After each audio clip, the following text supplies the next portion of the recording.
Bueno, buenos días a todos. En primer lugar, reiterar mi agradecimiento una vez más a la doctora Inmaculada Socias de la Universidad de Barcelona por su invitación a estas jornadas.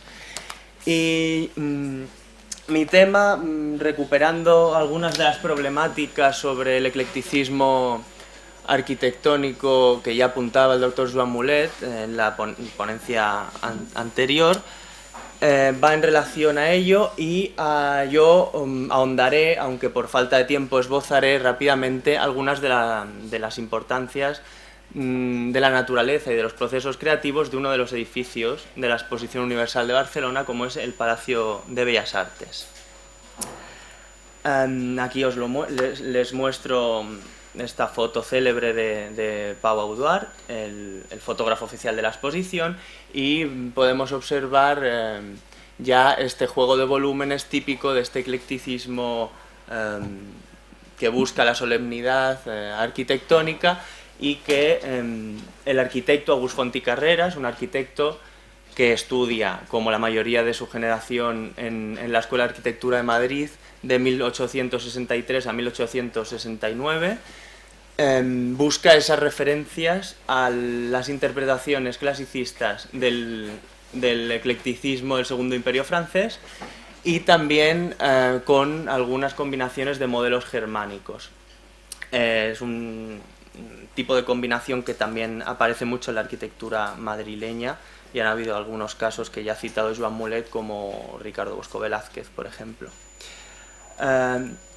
Situamos el edificio, tenemos el Parque de la Ciudadela en esta parte de aquí, el Paseo Pujadas. Aquí se accedía a la exposición por el Arco de Triunfo, actualmente conservado, y el palacio, a diferencia de los otros dos edificios que nos presentaba Mulet, de Perafalqués, en este caso este palacio de Auguste Font sí que es monumental en el sentido de aislado, y que ocupa todo un solar.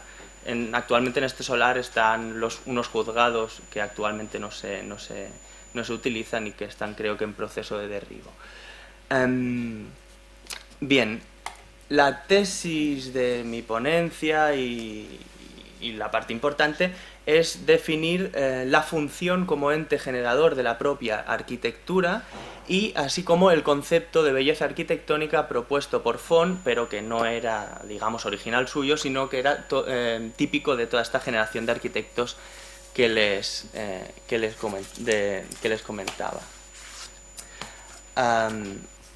El concepto de la función en la arquitectura ecléctica es muy importante en esta época, y ya Navascués apunta acertadamente cómo esa función es el ente generador de toda la arquitectura, tanto de la planta como de la forma y de la estética que la envuelve.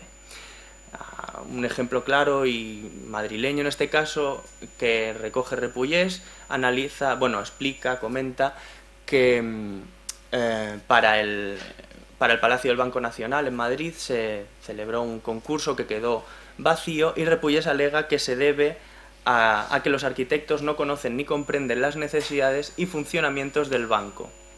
Así pues, volvemos a esta idea de función que Repullés, amigo también de Auguste Font en su época madrileña, habla como mecanismo. En algunos documentos originales de Font también aparecerá ese concepto de mecanismo. En cuanto a la belleza arquitectónica, viene dada por la combinación de esta función, donde los elementos arquitectónicos tienen que favorecer 100% las necesidades utilitarias. Así pues, esta idea la aplicará Auguste Font en este edificio, en la planta, en la disposición y jerarquía de espacios, que veremos a continuación, en el juego de volúmenes y cuerpos, buscando un conjunto de proporciones, todo ello otorgado por la aplicación del método Durán, que era célebre y muy utilizado tanto en la Escuela de Arquitectura de Madrid como más adelante, y es posterior, en 1871, la Escuela de Arquitectura de Barcelona.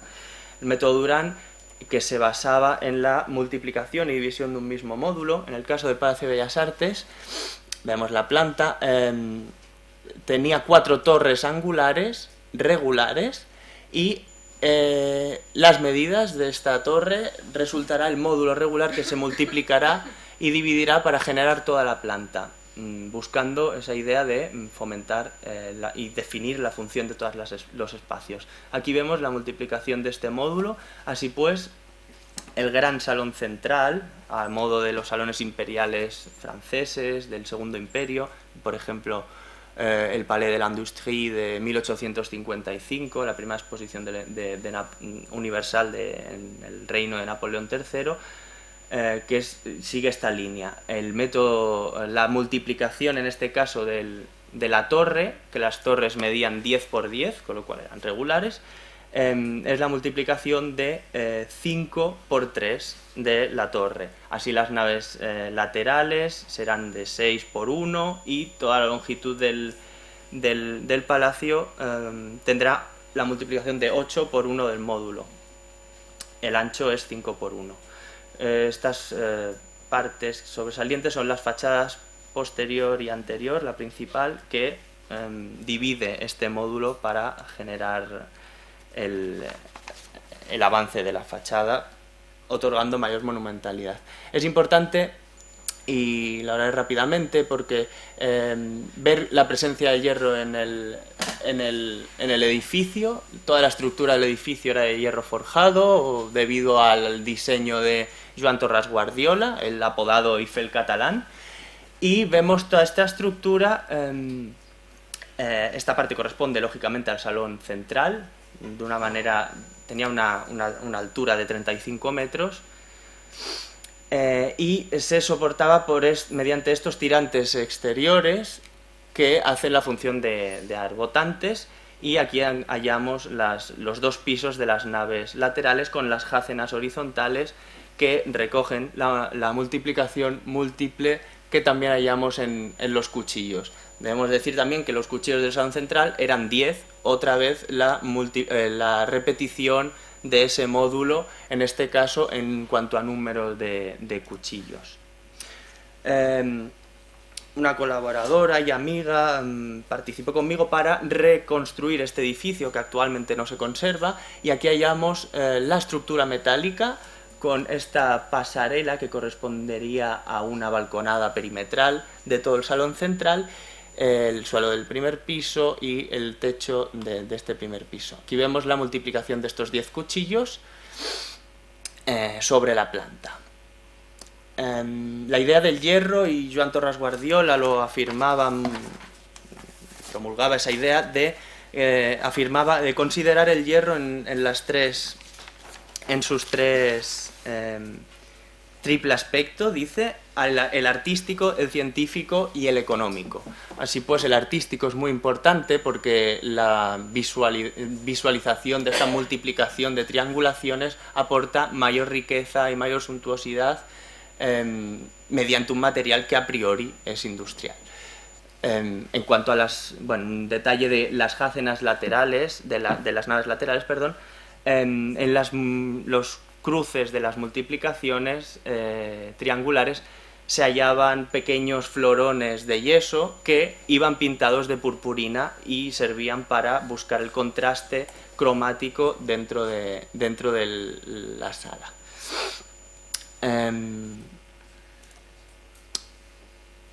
Volvemos a la función. Entonces, mediante la compartimentación del edificio, a diferencia de las tipologías típicas de los otros palacios de exposiciones universales, que normalmente eran espacios diáfanos, August Font compartimenta todas las salas a partir de la tipología de objetos artísticos a exponer.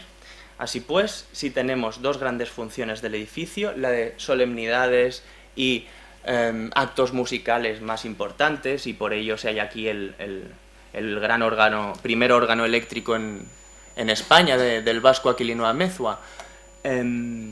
Esta primera función, o solemnidad musical, y la otra de presentar los objetos artísticos. Así nos darán las tipologías de las diferentes estancias. Aquí vemos este juego estético del hierro aplicado dentro del salón central, que es esta primera tipología de espacio para lo musical.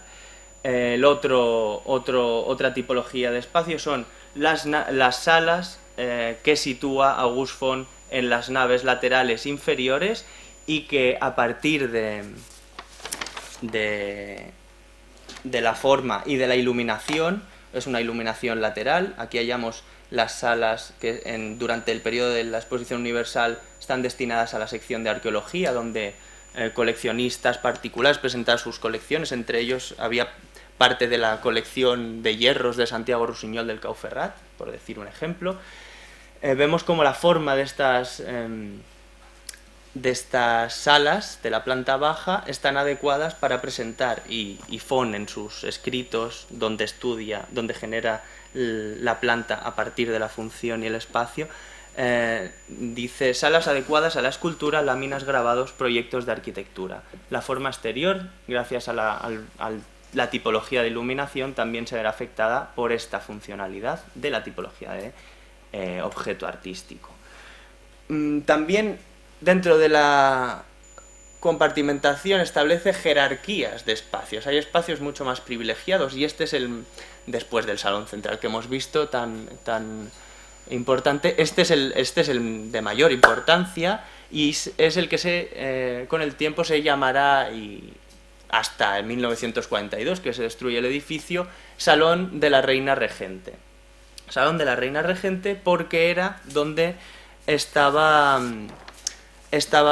presentada la colección de la Casa Real durante el periodo de la Exposición Universal, y una de las pocas salas que durante ese periodo tenía vigilancia y mayor atención del visitante de la exposición. Era la sala importante. Aquí vemos, esta parte de aquí, es la fachada principal, donde se traduce aquí una gran balconada abocada a la calle, recuperando lo que había ya utilizado Charles Garnier en la Nouvelle Opéra de París, estilo Segundo Imperio por excelencia, y que ya anunciamos que aquí Font lo retoma. Así pues, Font repite la inclusión de espacios libres y escenográficos, como este, sala de mayor importancia, un modelo de mayor importancia y francés, que digamos socialmente está mejor visto en Barcelona. Estos espacios libres y escenográficos, como decía, uniendo interior y exterior, interior, Salón de la Reina Regente, exterior, balcón abocado a la calle en el primer piso, para el promenade y el acceso a las salas nobles, como esta.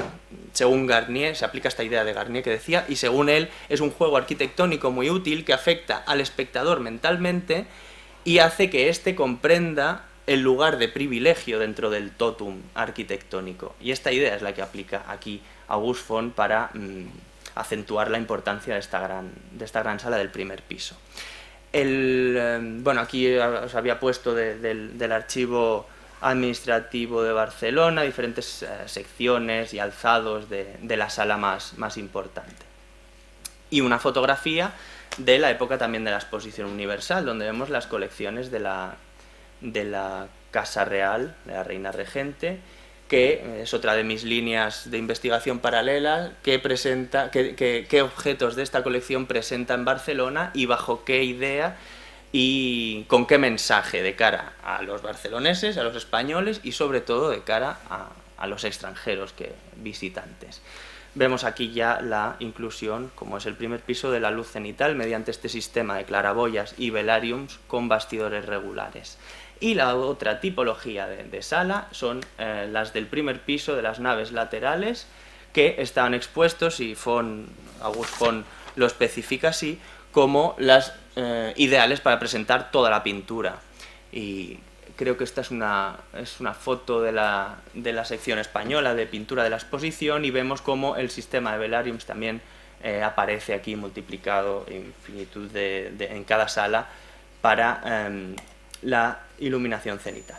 La función no solo nos da la planta, la tipología, la compartimentación y la jerarquización de los espacios, sino que también nos da las fachadas. Y Font, y en todas sus notas, que en el artículo especificaré y citaré, vemos cómo diferencia tres tipologías: la fachada principal, siguiendo también el concepto de Garnier de qué es lo más importante; la fachada posterior, que daba un pequeño jardín llamado Jardín de Bellas Artes; y las fachadas laterales, que serán iguales, tanto la del este como la del oeste. aunque la imagen no es muy buena, pero podemos ver esta principal buscando esa escenografía y la composición claramente que recupera la Nouvelle Opéra de Garnier en París. Vemos aquí en otro... voy rápido porque si no, no tendrán tiempo mis compañeros. Vemos aquí también la profusión de elementos decorativos que se multiplican y que la mayoría de ellos finalmente no se llevan a cabo por la falta de presupuesto. El edificio, tenemos que tener presente que está pensado como un edificio permanente para que perdure en el tiempo, uno de los pocos de esta exposición universal.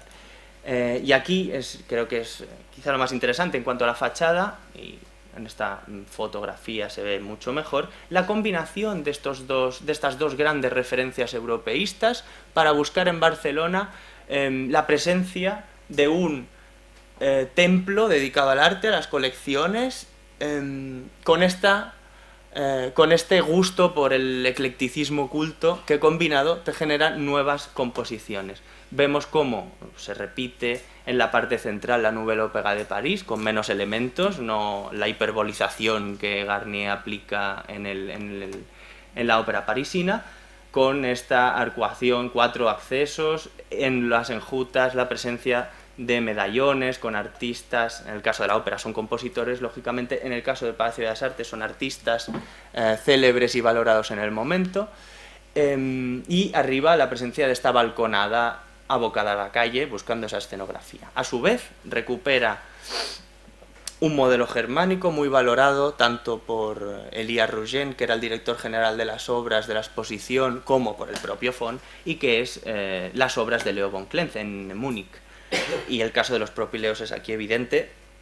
Coge la tipología de torres y las incluye con estas 5 aberturas en la parte superior y demás. También introduce la presencia de cúpulas, estas cúpulas como claustrales, rebajadas, que también en el caso madrileño con Ricardo Bosco Velázquez lo utiliza muchísimo para cerrar los cuerpos horizontales de los edificios, tanto en la Escuela de Minas del 86 como en el palacio que nos ha mostrado anteriormente Joan Mulet del Retiro, el palacio de la Exposición de Minería del 83. Recreamos en 3D esta fachada, y es importante sobre todo para ver que este edificio también buscaba, dentro de la humildad y del presupuesto que tenían, esta cuarta sección de la exposición, la policromía en todos los elementos, que todos ellos eran de piedra artificial. Las columnas, de hecho, y se especifican claramente en los contratos que pocos investigadores habían consultado, son de ladrillo y están revestidas en estuco, así como muchos de los elementos decorativos, y todo el edificio era ladrillo revestido de estuco, buscando la simulación de la sillería y los despieros. Vamos rápidamente a las fachadas laterales, donde aquí observamos los tirantes exteriores del esqueleto metálico de Joan Torras Guardiola, que descargaba las fuerzas del gran salón central, que, como decía, medía 35 metros de altura, es decir, la multiplicación de 3,5 del módulo de 10 por 10 que era la torre. Todo está relacionado bajo ese módulo, incluso los alzados. Se repite constantemente. Aquí vemos la presencia de estas ventanas trigeminadas que sirven para el acceso de la luz en las salas inferiores, y la presencia de fornículas donde se hallaban imitaciones en cemento. Es una cosa bastante hay muchas guías cómicas de la época que critican esta idea de hacer copias de esculturas célebres de la historia del arte en cemento, donde no hemos podido encontrar un listado, y se repiten y recuperan otro de los ejemplos germánicos por excelencia, otra vez en Múnich, otra vez de Leo von Klenz, que es la Glyptotheca de Múnich, donde era un ejemplo muy valorado también por Élie Rogen, que veía realmente acertado la aplicación de esta presencia de las fornículas con esculturas de la historia del arte para demostrar la función de presentación de colecciones en el interior. La fachada posterior es mucho más caprichosa porque tiene mucha más decoración. También debemos pensar que era la fachada que daba al jardín, un lugar lúdico para, digamos, huir de alguna manera de la oficialidad que se respiraba dentro del edificio. Y también he querido poner este detalle porque August Font, a diferencia de los bustos que no he dicho, pero también hay en la fachada anterior, principal, trabaja mucho más la decoración de este tipo de bustos, donde las presencias de las coronas de laureles, de 1000 motivos vegetales, se multiplican de manera exagerada. Vemos aquí una foto de esta fachada desde el jardín, donde se conservaba la fuente de Hércules, que actualmente está en otro sitio en Barcelona, se desplazó, y vemos como las dos fornículas de esta fachada son las únicas que hemos podido identificar la imitación, digamos, la recreación de dos esculturas célebres, como son los esclavos de Miguel Ángel. Aquí está el esclavo sumiso y en la otra parte estaba el esclavo... Al revés, aquí está el esclavo rebelde y en la otra clase estaba el esclavo sumiso. Y finalmente os presento unos documentos que pienso que son inéditos y que no están firmados, pero que por la caligrafía y por el tipo de composición que proponen pertenecen a August Font. Están en el Colegio de Arquitectos de Cataluña de Marcación Barcelona y es una ampliación del Palacio de Bellas Artes. La planta original sería esta parte de aquí, este rectángulo con el salón central, y todo ello se mantendría, pero se multiplicarían las estancias, generando aquí un patio triangular con varias galerías dedicadas, no lo pueden ver, pero pone pintura, están dedicadas a la pintura y se repite esta compartimentación mediante la función. Busca August Font, aquí hay una gran sala de conferencias y demás, y busca August Font otra vez, seguramente estos planos son de principios del siglo XX, años después ya de que se construyese el edificio. August Font busca otra vez los modelos franceses, en este caso ya la exageración del Segundo Imperio, del eclecticismo del Segundo Imperio, que está encarnado por el estilo Beaux-Arts de la Tercera República Francesa. Así pues, nos recuerda claramente esto a la planta y a la disposición del Petit Palais. Aquí Font incluye una gran galería que se inspira claramente en la gran galería del Louvre, con la inclusión de grandes columnatas que también provienen del estilo que hallamos, por ejemplo, también en el Gran Palais. Vemos aquí algunas modificaciones en la fachada, las cúpulas tienen mayor riqueza escultórica y decorativa en esta posible, hipotética, nunca realizable, evidentemente, ampliación. Otro alzado de la parte de esta gran galería de pintura, donde estas columnatas se multiplican infinitud de ocasiones hasta el final, como en el Gran Palais, la fachada principal, y el otro alzado situado daría a la calle del Comercio, con la presencia de estas otras cúpulas que van ampliando. Aquí se hallaría la parte triangular que recuerda a la planta del Petit Palais. Vemos también la presencia que todavía domina de la altura del gran salón de la parte más antigua del edificio. Bueno, finalmente, a modo de conclusión, decir que este edificio ha sido maltratado por la historia, tildado de neogriego cuando evidentemente no lo es, y que fue destruido en 1942, después de que en los bombardeos de marzo del 38 le cayese una bomba en el salón central y se considerase inservible. Aquí vemos una foto de esta destrucción. a modo de conclusión, ver cómo es uno de los ejemplos más claros en el eclecticismo barcelonés de esta importancia de la función como ente generador de espacios y de estéticas, y que formaba parte, digamos, era la clave de la clau de volta, que decimos en catalán, de todo un sistema que conforma el Parque de la Ciudadela, de inspiración francesa, a mi modo de ver toda ella imperial, como, por ejemplo, monumentos como la cascada de la Ciudadela, que recupera también modelos del eclecticismo Segundo Imperio, o la avenida que nos llevaba a este palacio, que era recuperar el modelo de la Rue de Rivoli de París, entre otros edificios. Y nada más, muchas gracias. Bueno, a modo de curiosidad, les presento aquí en esta recreación 3 dimensiones el edificio, cómo estaría dentro del trazado actual urbano de Barcelona, y a modo de pequeño homenaje la presencia de Auguste Font en el extremo izquierdo. Muchas gracias.